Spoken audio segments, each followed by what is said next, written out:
A'udzubillahi minasyaitonirrajim. Bismillahirrahmanirrahim. Asyhadu an la ilaha illallah, asyhadu anna Muhammadan abduhu wa rasuluh. Selamat malam para murid, santri, dan pemirsa dimanapun berada. Semoga selalu dalam keadaan sehat walafiat semuanya dimanapun berada. Alhamdulillahirabbil alamin. Pada malam hari ini guru masih ada kesempatan untuk melanjutkan memberikan pemahaman sekaligus pengetahuan dan pengertian bagi para murid, santri, dan pemirsa. Dalam video ini, guru membuat atau memberi judul dengan tetap belajar menjadi guru volume 4. Jadi semoga ini nanti terangkai dan berlanjut. Belajar menjadi guru apa? Nah itu pertanyaan baru. Belajar guru nasional aja, enggak usah internasional ya. Baik para pemirsa, sebelum guru nanti mengurai, karena ini tentang guru dan murid ya, pengajar dan yang diajar, yang penting jangan kurang ajar. Sebelum mengurai banyak hal sampai berjilid-jilid volume nanti, karena video guru sudah banyak yang beredar dan banyak juga yang mengikuti video-video guru. Melalui video ini guru menyampaikan hal-hal yang penting dulu ya, mempersiapkan bagi para pemirsa atau juga netizen atau follower dari area-area. Begini para pemirsa, para santri dimanapun berada. Ada sifat 3 yang dimiliki manusia, ya. 1 tersinggung, 2 marah, 3 termotivasi. Itu sifat 3 yang dimiliki setiap manusia. Melalui video ini guru menyampaikan kepada siapapun, para pemirsa dan para pemerhati yang semuanya melihat atau memperhatikan atau juga menganalisa atau mendengar video-video guru di channel dimanapun berada. 3 hal ini nanti sebagai pondasi para pemirsa dimanapun berada. 1, sebelumnya guru pun juga mohon maaf bagi di luaran sana nanti ada yang tersinggung dan marah. Melalui video ini ada 3 yang harus Anda siapkan ya para pemirsa. 1, bila para pemirsa Anda semua dalam melihat atau mendengar video guru, bila Anda tersinggung, nikmati ketersinggungan Anda ya. Dan bagi para pemirsa, bila melihat video guru Anda marah, bersyukurlah Anda masih bisa marah ya.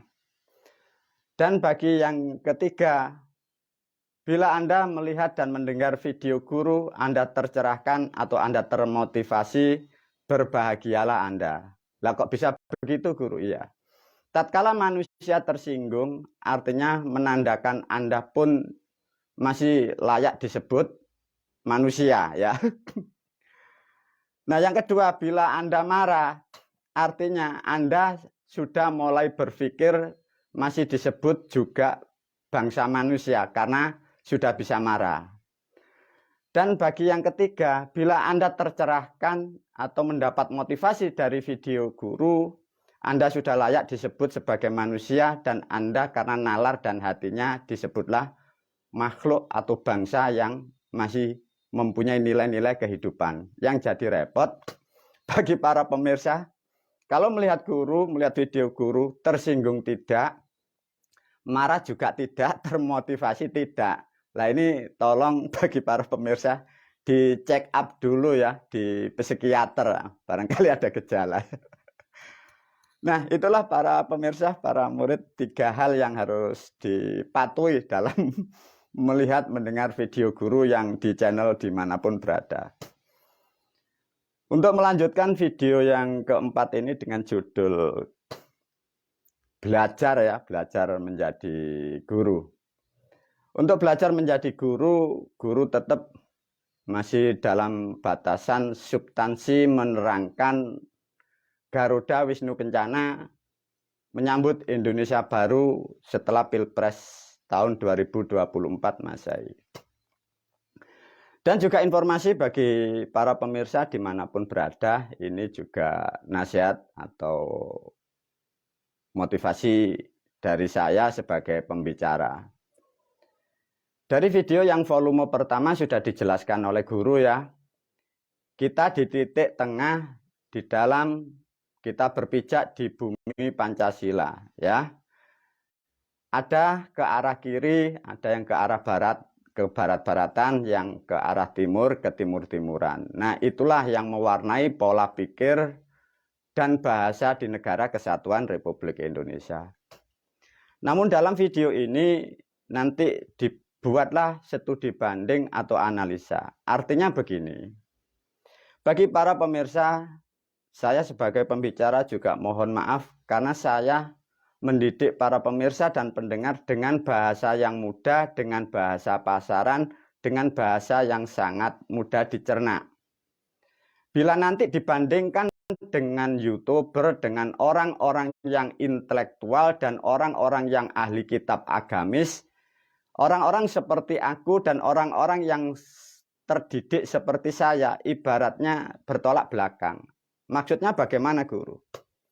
Guru dengan bahasa yang konyol, kadang bahasa murahan, orang-orang seperti kita, orang-orang seperti guru, itu dalam pemerintahan atau di era sekarang, orang-orang dipandang bagi mereka yang sudah intelektual, orang-orang seperti kita dipandang itu dipandang sebelah atau dipandang sebagai rakyat yang tidak berpendidikan. Itu yang terjadi di negara kita begitu.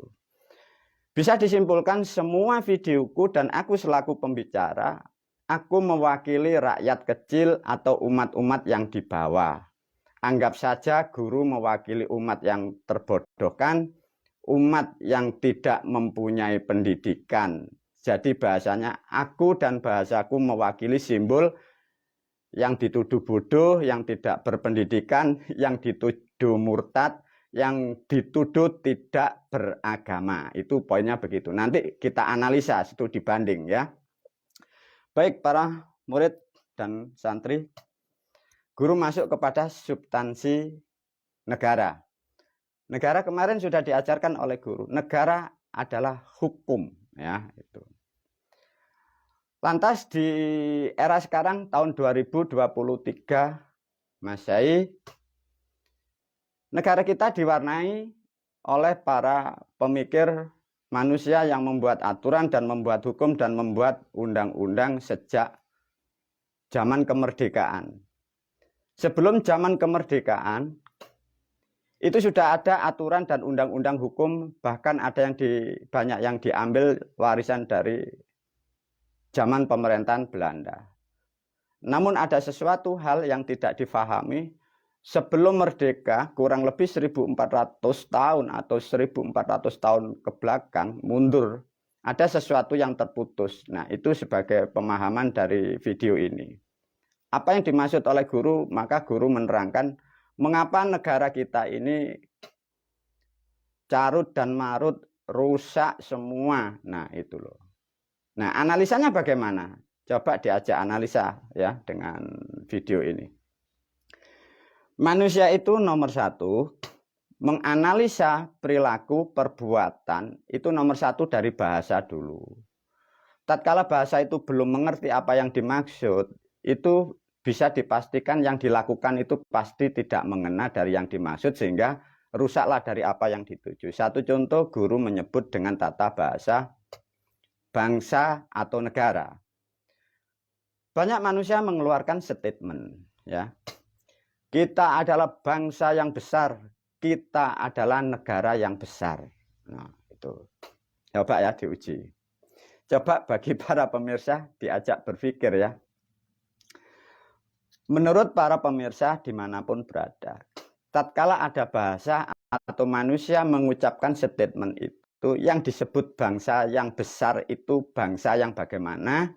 Kalau negara kita negara yang besar, negara yang seperti apa? Belajar terangkan menurut pengertian dan pemahaman selama Anda mengetahui tentang pendidikan. Yang ketiga, apa bedanya bangsa yang besar, negara yang besar dengan negara yang luas dan negara yang lebar? Coba. Ayo para murid, para santri. Apa yang disebut sebagai bangsa yang besar, negara yang besar, negara yang luas, dan negara yang lebar? Bisakah para pemirsa atau barangkali yang merasa intelektual, yang merasa pendidikannya sudah cukup, terangkan menurut Anda masing-masing? Kok rumput ini? Makanya coba. Ini orang bodoh belajar nguji kapasitas orang yang mempunyai intelektual, katanya kan skornya yang grandmaster itu. Baiklah para murid dan para santri, tatkala manusia atau pemimpin kita atau pejabat kita atau orang-orang yang mempengaruhi cara berpikir di suatu negara kita, kalau berpidato, berkumandang, kita adalah bangsa yang besar, kita adalah negara yang besar, itu sebenarnya kalau menurut saya, menurut guru Anda ini, itu adalah bullshit. Karena tidak ada yang mengerti yang dimaksud bangsa yang besar itu gimana, negara yang besar itu bagaimana. Para murid, para santri, juga para pemirsa, begini diajarkan. Yang disebut bangsa yang besar atau negara yang besar, itu dari nilai yang dipunya itu kecil, menghasilkan banyak atau menghasilkan besar. Itulah yang disebut kuat dan besar. Satu contoh, manusia mempunyai harta cuma 10 juta. Kantornya hanya 4 meter persegi, tapi mampu mencapai mendapatkan miliaran. Dan mampu mengendalikan banyak sistem. Itulah yang dikatakan besar, itulah yang dikatakan kuat, itulah yang dikatakan hebat. Sedangkan negara kita, jumlah pulaunya ribuan. Buminya begitu subur. Sebenarnya kita adalah bangsa yang cerdas. Nyatanya dari hasil bumi, kita tidak bisa menikmati. Bahkan hutang kita katanya ribuan triliun. Lantas manusia yang memimpin bangsa ini berkoar-koar, kita adalah bangsa yang besar. Maka dari itu guru memberi nilai. Itu bahasanya orang zong. Dari aspek agama, bumi yang subur begini, kita diberi sugesti, kita mendapat ridho dan rahmatnya dari Tuhan yang Maha Kuasa. Sedangkan rakyatnya, lihatlah keadaan bangsa dan negara kita. Dari sedikit pemahaman ini artinya para pemimpin, para pejabat, baik kiai, ulama, dan Anda yang merasa cendekian, artinya Anda mengucapkan kalimat itu semua tidak paham apa yang Anda lakukan. Saya coba analisa kalau tidak percaya. Nah, itulah problem dari bahasa saja tidak mengerti. Nanti diajarkan oleh guru. Diajak analisa melalui video ini. Kembali kepada substansi atau keadaan negara kita pada tahun 2022 Masehi. Lihatlah sejak merdeka sampai sekarang sudah berganti kepala negara berapa kali.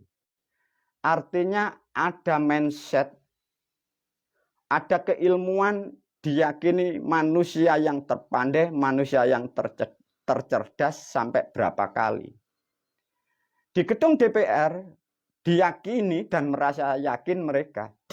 Ada yang merasa ngerti ahli kitab, ahli Quran, ada yang mengerti ahli hukum, ahli pidana. Sejak zaman kemerdekaan sampai sekarang. Berganti berapa DPR MPR untuk mengatur dan mengolah suatu negara yang disebut Republik Indonesia. lihat faktanya di era sekarang pada titik tahun 2022 Masehi. Tambah makmur, tambah rukun, tambah damai, atau tambah hancur, atau sudah binasa. Cara melihatnya begitu para pemirsa. Lantas kalau bumi sesubur ini, negara seluas ini, pulau sebanyak itu, faktanya tahun sekarang, kita lihat masyarakat umat seperti sekarang. Berkelahi, saling menghujat, saling menipu, perdagangan saling menipu, administrasi saling jegal, sudah seperti itu. Artinya apa para pemirsa?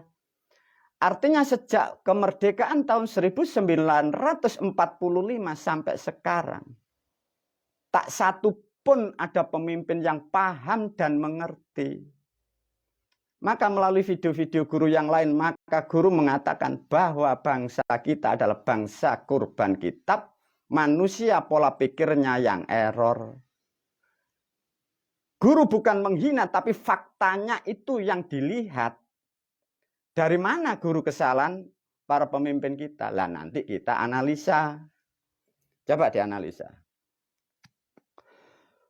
Para murid, para santri diajarkan ya, kembali pada substansi lempiran yang kemarin di volume 2 dan 1. Coba dianalisa para murid, para santri. Bangsa kita merdeka di sini. Ya, 1945. Disinilah ada aturan, ada undang-undang dan hukum. Pada tahun 1945, aturan dan hukum ini sebagian besar peninggalan dari penjajah atau juga Belanda. Dan orang-orang manusia di era hidup atau lahir di era sini, ini mendapatkan sesuatu pemahaman yang sudah terputus, pemahaman kitab-kitab ilmu pengetahuan dan pengertian yang mitos yang katanya itu. Itu mempengaruhi pola pikir, mempengaruhi mindset manusia yang kelahirannya kurang lebih 1900 itu. Coba di era sekarang pada tahun 2022 Masehi.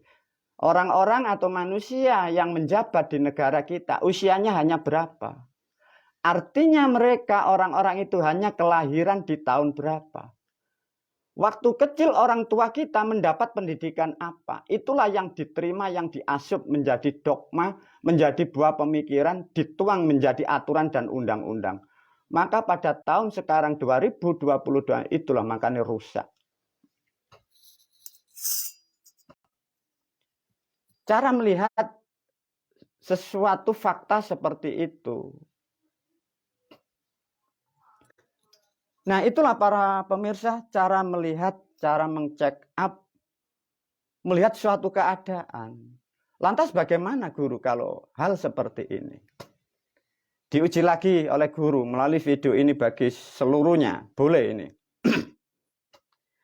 Anggap guru mewakili dari kalangan bawah orang-orang yang menurut bagi orang-orang akademis, orang-orang seperti guru membuat video, membuat bahasa ini bodoh, konyol, orang yang tidak ngerti kitab, orang kafir, orang murtad, orang tidak mempunyai pendidikan, orang sudra, orang miskin. Di balik sisi lain bagi orang-orang yang merasa mengaku mampu mempunyai pemahaman akademis, mempunyai gelar dan jabatan, mengatur negara. Negara menjadi rusak, kita uji melalui video ini. Pada tahun sekarang ya, 2022 Masehi, mundur sampai 50 tahun aja. Manusia atau orang yang memimpin di negara kita. Ya, analisa ini. Coba apa yang di dalam pemikiran coba para pemirsa. Apa yang dilakukan kalau bahasa itu tidak mengerti? Satu contoh seperti tadi, bangsa yang besar, negara yang besar. Satu contoh di negara kesatuan Republik Indonesia, manusia yang bergelar doktor, profesor, insinyur, dokterandes, syekh, kiai, haji, ulama. Itu kan memimpin suatu negara kesatuan Republik Indonesia, menuangkan kemampuan ilmunya menjadi hukum dan aturan. Dicek up sekarang. Orang bodoh atau orang yang pandai atau orang yang cerdas di sana. Kita uji. Caranya bagaimana, Guru? Coba pemimpin kita yang mempunyai gelar seperti itu, dia masih meyakini dan mengimani mempunyai tradisi atau bahasa sederhananya saudara-saudara kita yang melakukan ibadah sholat. Ini masuk ranah yang substansi bagi bangsa dan negara dan manusia. Karena ini adalah check up. Maka guru melalui video ini siapkan pemikiran Anda. Tersinggung alhamdulillah, marah alhamdulillah, tercerahkan, berbahagialah. Apa yang dimaksud guru? Satu contoh kita sejak kecil dan orang tua kita dan guru-guru kita, pemimpin kita. Kita diajarkan satu contoh sholat. Di situ ada satu kalimat, ihdinas siratal mustaqim. Apa artinya? Ya Allah, tunjukilah kami jalan yang lurus. Manusia mengucapkan sesuatu tidak mengerti apa yang dimaksud. Bagi kita sebagai manusia yang beragama, bagi kita yang sudah pernah belajar sedikit saja tentang bahasa kitab atau Al-Quran, tatkala yang dimaksud ihdinas siratal mustaqim, itu mohon dan minta petunjuk kepada Allah. Sedangkan sudah diterangkan dari keilmuan bahwa petunjuk umat Islam adalah Al-Quran dan hadisnya. Sedangkan Al-Quran itu sudah ada, hadisnya sudah ada di kanan dan di kirinya, bahkan di HP, di handphone, di komputer sudah ada. Lantas para pemimpin kita masih berdiri tegak, angkat tangan. Alhamdulillahirabbil alamin, Ar-Rahmanir-Rahim, Maliki yaumiddin, iyyaka na'budu wa iyyaka nasta'in. Ihdinas siratal mustaqim. Lantas yang dimaksud minta petunjuk kepada Allah itu bagaimana? Sedangkan petunjuknya berupa tuntunan Quran, hadis dan ilmu pengetahuan sudah ada di sampingnya. Di YouTube sudah ada, di handphone sudah ada. Inilah faktanya bagi para pemirsa. Selama ini bangsa manusia, khususnya bangsa di negara Republik Indonesia, tidak paham apa yang dilakukan, tidak mengerti apa yang diucapkan. Maka rusaklah negara kita yang seluas ini. Karena pemimpin-pemimpin kita tidak mengerti, tapi mereka merasa intelektual. Mereka merasa mempunyai gelar dan jabatan begitu banyak. Iya, guru, gimana? Maka guru memberi nasihat kepada kalian para pemirsa. Siapkan pemikiran Anda melalui video ini. Karena ada kesalahan yang sudah lama sejak bangsa kita sebelum merdeka. Sampai ini hari belum ada yang menyadari. Coba para pemirsa, kalian mulai tercerahkan. Iya, guru, gimana ya? Saya, kita, orang tua kita, guru kita, kiai kita, ulama kita, profesor kita sholat. Ihdinas siratal mustaqim. Minta petunjuk itu bagaimana? Sedangkan Qur'annya sudah ada. Apakah mungkin yang disebut Tuhan Azza wa Jalla memberi petunjuk setiap per individu manusia, setiap individu per jamaah, per masjid? Kan tidak mungkin. Dari pemahaman ini kita bisa menyimpulkan, kira-kira aku sebagai orang yang terbodohkan atau orang yang tidak mempunyai pendidikan intelektual, ataukah Anda orang-orang yang mendapat pendidikan intelektual Anda yang terjerumus? Ini adalah pengkajian yang sangat luar biasa bagi kalian yang mempunyai intelektual. Belum lagi coba saya ajak masuk lebih dalam para murid, para santri, dan para pemirsa. Tatkala kalian semua sebagai manusia masih mempunyai kecerdasan, hatimu masih tajam, dan Anda masih mempunyai nilai-nilai kehidupan, Apakah yang dimaksud dengan petunjuk? Kalau itu ihdinas siratal mustaqim. Ya Allah, berilah kami petunjuk. Ya Allah, berilah aku petunjuk jalan yang lurus. Pahamilah para murid, para santri, dan para pemirsa. Petunjuk itu bagi manusia yang belum mengerti. Tatkala belum mengerti, diberilah petunjuk itu. Tatkala petunjuk itu sudah dilakukan bagi manusia itu, nilai petunjuk itu nilainya menjadi apa? Kuatkan pemahaman Anda. Karena ini ada sesuatu yang merubah mindset pola pikir kalian bangsa manusia. Satu contoh manusia mengharapkan suatu petunjuk, suatu jalan yang gelap menuju terang. Tatkala dari kegelapan diberilah petunjuk, diberilah kalimat, diberilah bahasa, diberilah simbol. Wahai manusia, menuju dari gelap ke terang.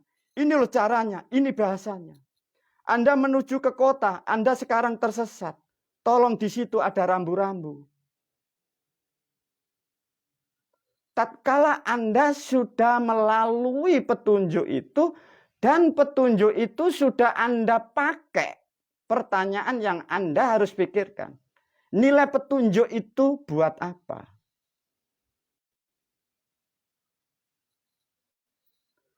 Apakah mungkin kalau manusia itu sudah dalam tujuan yang dicapai, petunjuknya masih dibaca, petunjuknya masih dibawa? Itulah kecerdasan bangsa pribumi Pancasila sebenarnya di situ. Tapi karena ada pendidikan yang salah, orang-orang yang merasa pandai, dia tidak paham dengan kepandaiannya. Yang merasa mengerti, tidak mengerti apa isi pemikirannya, apa yang diimani dan diyakini adalah suatu dogma kepalsuan. Itulah para pemirsa, para murid. Semoga para pemirsa semuanya mampu mencerna apa yang aku ajarkan melalui video ini. Meskipun aku sebagai guru, aku adalah sebagai seorang petani, manusia yang terpandang tidak berpendidikan. Semoga dengan video ini kalian mampu mendapatkan hidayah, terbukalah pemikiranmu, sehingga hati dan pikiran kita mampu menerima kebenaran. Wabillahi taufiq wal hidayah wa ridha wal inayah. Wassalamualaikum warahmatullahi wabarakatuh.